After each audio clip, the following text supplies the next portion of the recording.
A double murder in 2006 left a Springfield family without two young men. Their murders are still unsolved. I-Team reporter Paula Thornton spoke exclusively with the family and investigates where the case stands. Remember that day? In a family of women, Victor and Sancy was only boys in the family. cousins Victor Chairs and Santiago Roberts, Great guys. and best friends. Did make us laugh a lot, and they were like the apple of our eyes. He just makes me happy thinking about him. I love him. March 14th, 2006. It was just hard. A day the family will never forget. I got to the house, the police were putting up the yellow tape. I fell to the floor and I don't even remember getting up. Chairs and Roberts had been shot and killed. 7 years later, their murder is still unsolved. I just need a minute. People say that time heals. Time does not heal. Detective Michael Flynn's been on the case since the beginning. Working with the state's attorney's office, we're trying to proceed to bring that to the court. They have a person of interest and are still getting leads. Have initial idea of what happened, why it happened. No, that was the one. But for the family, the pain lingers. He took away my child, took away my son. He took away part of our family. How dare you, though, do my family like that for things that aren't worth it. But they agree on one thing. And the only thing I want is justice. None of us deserve this. Justice for the two young men who brought so much laughter to their lives. Springfield police say they have a good idea of who committed the crime and continue to present evidence to the state's attorney, but they say they need more information. If you have any, they ask that you call Sangamon County Crime Stoppers or Springfield Police. Paula Thornton, WAND News.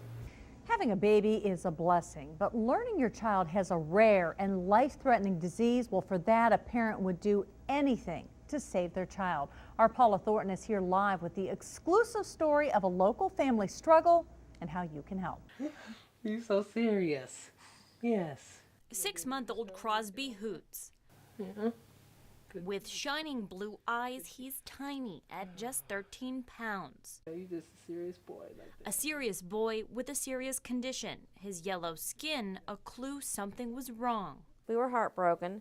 Mom and Dad, Gina and Philip Hoots, got the diagnosis after some irregular tests. We had the worst possible diagnosis.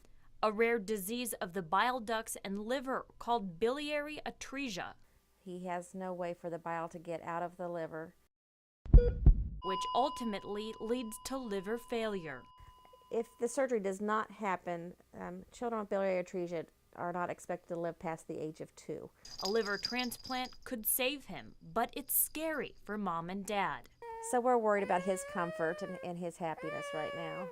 He's on the transplant list at St. Louis Children's Hospital, and they're hopeful the surgery will save his life.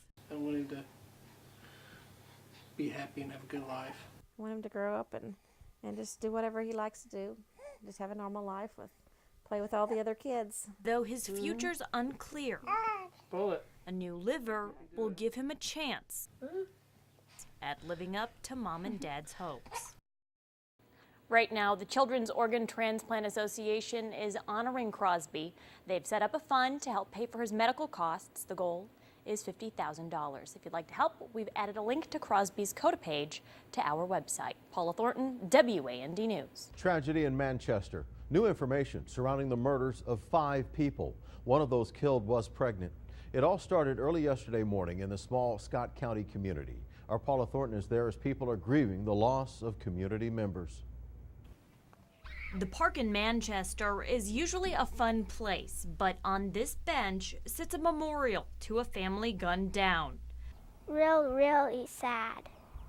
6-year-old Riley Wall is a classmate. Cassidy gets back, I'm gonna have her come over to the park and I'm gonna show her all of this.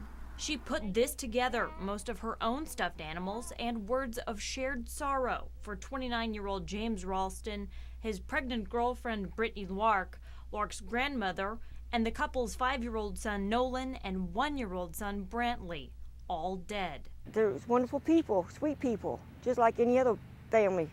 Most of the family who lived here now gone, but Cassidy has survived. Felt bad for her that she lost her family. I thought she was gonna die. She was shot, but's recovering after surgery at St. John's in Springfield. Police say Rico Smith was behind the killings, but still haven't said why. There's no way that we can ever understand what has happened or why it would happen. For now, the community mourns. They were really special here in Manchester. Really, really special. But long after the crime scene tape comes down here, people in the community will have questions about the tragedy that rocked this small town. In Manchester, Paula Thornton, WAND News. And so many people, of course, eager to get into their homes or what's left of them. There are actually people right now, right behind me, who are scavenging, trying to find what is left in their own homes after they were flattened by that tornado. It just came in seconds, just destroying everything that they've worked so hard for so many years.